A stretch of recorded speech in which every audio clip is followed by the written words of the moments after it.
If you're a military member and you've been deranked at an NJP and you're in the rate of E5 or above, I want you to listen up because I want you to know your rights. I want you to know the law, and I want you to know that this is not the end. Now, before I begin, I want to say that I am not a JAG, and this is not legal advice, and this is just my interpretation of the Manual for Courts Martial Manual. Now, according to the Manuals for Courts Martial Manual, the one that you will hear that's referenced most often is MCM Part 5, Paragraph D2.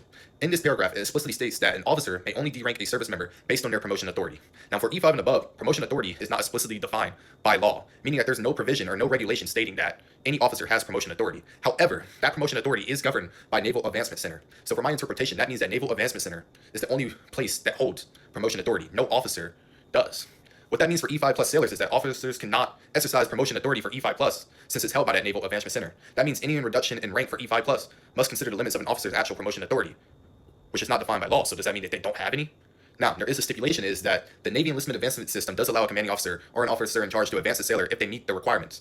However, advancement under the Naval Enlisted Advancement System is not the same as promotion authority. It's conditional approval, which means that it's not statutory promotion authority. Therefore, reductions based solely on the Naval Enlistment Advancement System, they don't satisfy an officer's approval or act within the promotion authority.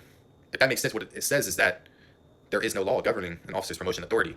They can advance you and sign off as conditional approval. So the key takeaways are that E5 plus reductions are technically constrained by promotion authority, which we went over that is not defined by law, meaning that officers don't have promotion authority. Remember, that rests within Naval Advancement Center for E5 plus.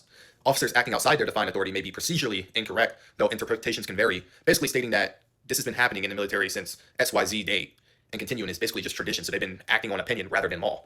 But law always wins, and law is always justified. And you should always consult official regulations in JAG before acting on or challenging a reduction. Once again, I am not a JAG. This is not legal advice. This is my interpretation. If something needs to be changed, and I highly advise that the military should look into this, I think that it should be further clarified for us service members in order to fully understand what the law actually is.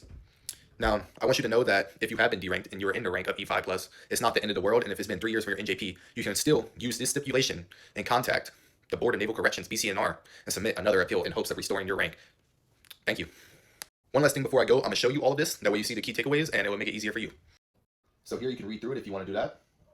Once again, Manual for Courts Martial Manual, Part 5, Paragraph D2. Officer may only derank a service member based on their promotion authority, and for E5 and above, promotion authority is not explicitly defined in law but governed by the Naval Advancement Center, meaning that no officer technically holds promotion authority if you're in the rank of E5 or above, meaning that NJP authority is not delegated. This is a stipulation stating that E4 through E6, a commanding officer and officer in charge, can advance the sailor based off of Naval Enlistment Advancement System qualifications, but that is not the same as promotion authority. It's conditional approval. If you want to read through that, you can pause it on the screen and read through that. Once again, thank you. This is not legal advice. I'm not a JAG, and I appreciate you taking the time of your day to see what laws actually relate to you as a service member.